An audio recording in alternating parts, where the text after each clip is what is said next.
वालेकुम, कैसे हैं आप सब। उम्मीद है खैरियत से होंगे। हमारा जो आज का टॉपिक है वो फिर शोशों और हिज्जों पर ही होगा। साथ साथ हम डिस्कस करेंगे कि अल्फाज को किस तरह लिखना चाहिए, क्योंकि हम बहुत सारे अल्फाज को बिला जवाज़ जोड़ कर लिखते हैं और उससे दो मसाइल पैदा होते हैं। एक तो अल्फाज की अपनी खूबसूरती और दूसरा शोशों के मसाइल पैदा होते हैं। तो चलिए देखते हैं। पहला लफ्ज़ है हमारे पास इमला, और ये गलत है और इसकी वजह ये है कि अरबी में हमज़ा अलिफ के बराबर है, तो अलिफ भी लग गया और हमज़ा भी लग गया। अब इमला, तो हमज़ा की वो साउंड अलिफ ऑलरेडी पूरी कर रहा है, तो फिर ये एक इजाफी हो गया, मतलब दो अलिफ के बराबर आवाज़ हो गई। तो इमला दुरुस्त लिखा जाएगा यूं, हमजा की जरूरत नहीं होगी। आगे है जी खुशगवार। अब अगर हम इसको लिखें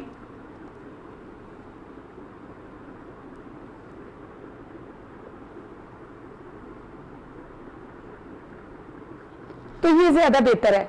देखें खुशगवार, अब इसमें शोशे के मसाइल नहीं आएंगे, क्योंकि जब इकट्ठा मिलाकर लिखेंगे तो शीन के शोशे बच्चे उमूमन कम डालते हैं।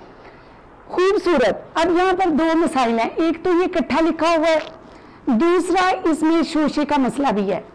इसी तरह जब जोड़ के लिखते हैं तो उमूमन बच्चे इसमें भी शोशा नहीं डालते। अगर हम इसको यूं लिखें खूब सूरत, ठीक हो गया। आगे है जी इंशाइया। हम अमूमन बच्चे पेपर हिस्सा इंशाइया, और अमूमन वो पूछ रहे होते हैं कि मिस इंशाइया लिखे, इंशाइया कैसे लिखा जाता है। तो इंशाइया में भी शोशों का मसला होता है।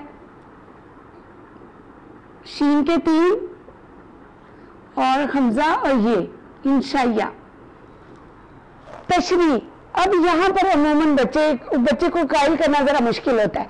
तशरीह में देखें, देखने में ये तीन शोशे हैं और चौथा इजाफी है। देखने में वो तीन ही लग रहे हैं लेकिन एक ज्यादा है। मसला ये है कि ये है ते,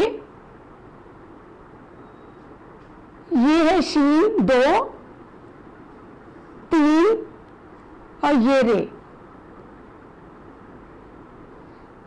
है, और इसको देखें कि ये एक दो और तीन शोशे हो गए।